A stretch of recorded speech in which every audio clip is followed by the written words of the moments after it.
Hello everyone welcome back to my YouTube channel. अनि हजुरहरू सबै सन्चो सुविस्तै हुनुहुन्छ होला। आज चाहिँ फेरि म फार्मको दृश्य लिएर आइरहेको छु तपाईँहरूको माझमा।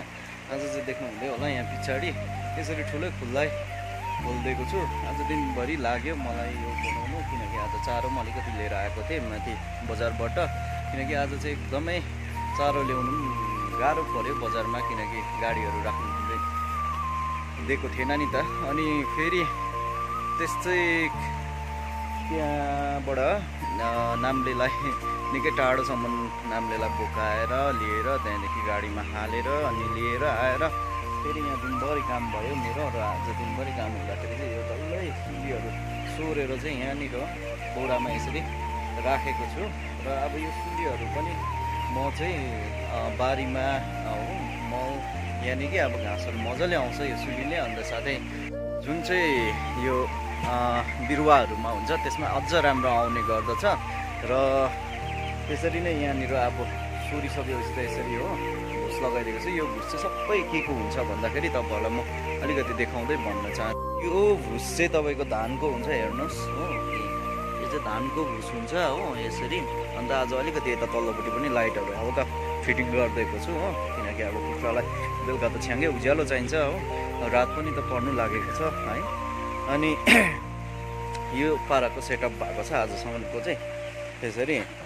अन्त यहाँनिर चाहिँ लथालिङ्गै भइरहेको छ हो, काठहरू यता राखेर यो कुराहरू अब अझै योहरू सङ्गेट्नु छ अझै। अब हुनु त यहाँनिर म सबै सुलीहरू चाहिँ यहाँनिर राखिसकेको छु मैले है। अन्त आज चाहिँ अब धेरै कुराहरू सङ्गेट्नु छ, कति सङ्गेट्नु सक्छु त्यति सङ्गेटेर अझै हुनु त अब त्यो सङ्गेटिसकेर त्यहाँदेखि म राबुङलाई फर्किन्छु। अझै फेरि यो बारले पनि अब उयो हुँदैन, यहाँ मात्र कुखुरा आँट्दैन पछाडि। त्यहाँदेखि यहाँनिर कुखुरा नाटेपछि चाहिँ तपाईँको म यहाँनिर पनि सार्नु पर्नेछ। यहाँसम्म सार्छु है, यहाँसम्म सारेपछि चाहिँ अलिकति अझै खुल्ला हुन्छ है। अन्त यहाँसम्म पनि आँटेन भने यो डल्लै बाहिर यहाँनिर बनाउँदैछु नि त। अब यहाँ बाहिरपट्टिको यहाँ बनाइसकेको छुइनँ, अस्ति तपाईँहरूसँग कुरा गरेँ। यहाँनिर सिन्ट्याक्स मात्रै राखेको छु, यो पनि अहिले गर्नु भ्याएको छैन। अहिले धेरै ब्याङ्कहरूको कामले के को कामले गर्दा अन्त यहाँनिर सेट बनाइसकेपछि चाहिँ हेर्नुहोस् न पानी पनि पर्दैछ आज त है। अन्त सेट बनाइसकेपछि चाहिँ यहाँ सार्नेवाला छु, यहाँ त्यतिन्जेल त सारिसक्छु होला। यता मुनिपट्टि पनि बनाउनेवाला छु। अनि अस्ति चाहिँ यही लेख्नुको कारणले एक त हो यो लेखेर यहाँ टाल्दा ओर्दा हो, अनि मामा पनि यहाँनिर काम गर्नुहुँदैछ है। अन्त एकदमै मामाले पनि हेल्प गर्नुहुन्छ मलाई हो। योहरू अब आज सबै फन्काएर चाहिँ आज चाहिँ अलिक ठुलो खालको फिडर निकाल्नु पर्नेछ र फिडर लगाइदिनु पर्नेछ यहाँ। अन्त यो अटोमेटिक ड्रिङ्कर पनि अबको 4-5 दिन बादमा चाहिँ लगाउने बेला भइरहेको छ। अहिले चाहिँ धेरै मेरो काम चलिरहेको छ नि त बजारमा ब्याङ्कको अफिसको, किनकि अब लाइसेन्सहरू पनि रिन्यू हुँदैछ, त्यही कारणले गर्दा। अब चाहिँ म फार्मदेखि पनि फर्केँ, यहाँ दिकुहरू पनि कामबाट आउनु भएको रहेछ हो। यता दिकु हुनुहुन्छ हो, हाम्रो यहीँ दिकुको मैले लगाइरहेको छु पेटीमा फुल पनि हो। अन्त यहाँ फार्मकै माथिल्लोपट्टि यहाँ उतापट्टि घर छ हो हाम्रो दिकुको चाहिँ।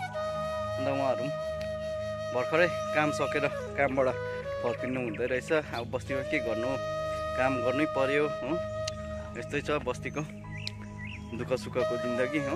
अब म पनि हल्का उकालो ड्रेस चेन्ज गरेर लाग्दैछु बजारतर्फ। यहाँनिर माइजू पनि फेरि ठिक्कै झर्नु हुँदो रहेछ, दिकुको माइजू माथिबाट हो, माथिल्लो घरबाट झर्नु हुँदो रहेछ। बकेटमा के बोक्नु भयो माइजू? गाईलाई चा खोले पनि बोक्नु भएको रहेछ यहाँ माइजूले चाहिँ हो।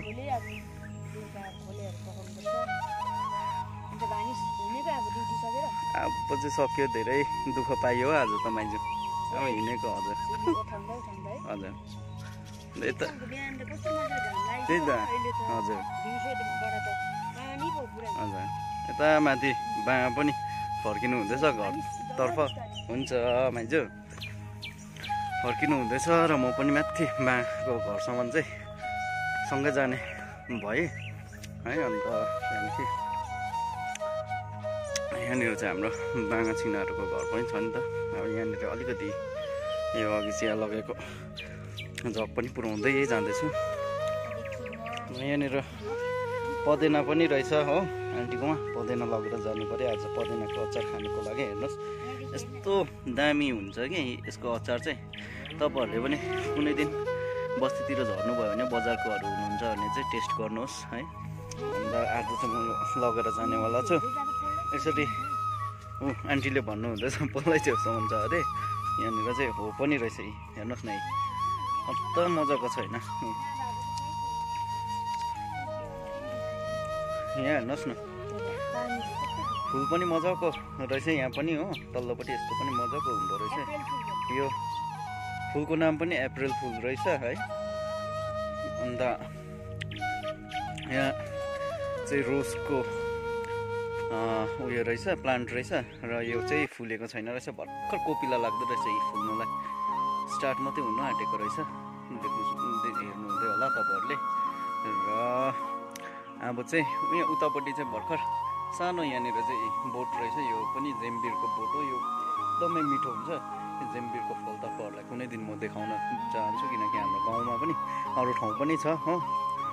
पदेना चाहिँ एकदमै दामी स्पेसियल लाग्छ मलाई चाहिँ है बस्तीको। अन्त आज चाहिँ अलिक आन्टीले टिपिदिनु हुँदैछ, छिनाले उनीहरूले टिपिदिनु हुँदैछ र लगेर जाने आज चाहिँ पदेनाको अचार बनाएर खाने।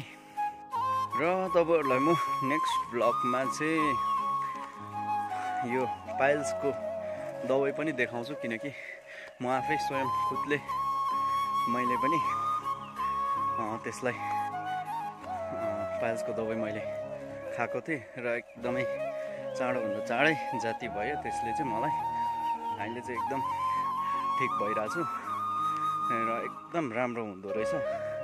त्यो चाहिँ म तपाईँहरूलाई नेक्स्ट ब्लगमा तपाईँलाई देखाउन चाहन्छु है।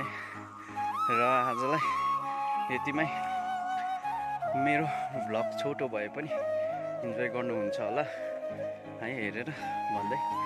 म चाहिँ अब बजारतर्फ लागेँ, त्यसरी मैले पदेना पनि बोकिहालेको छु।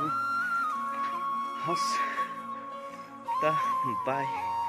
अनि धेरै धेरै धन्यवाद हजुरहरू जो जतिले मेरो यस ब्लगको हेर्नुहुँदैछ, हजुरहरूलाई हृदयबाट धन्यवाद दिन चाहन्छु। Thank you so much. Stay tune. By.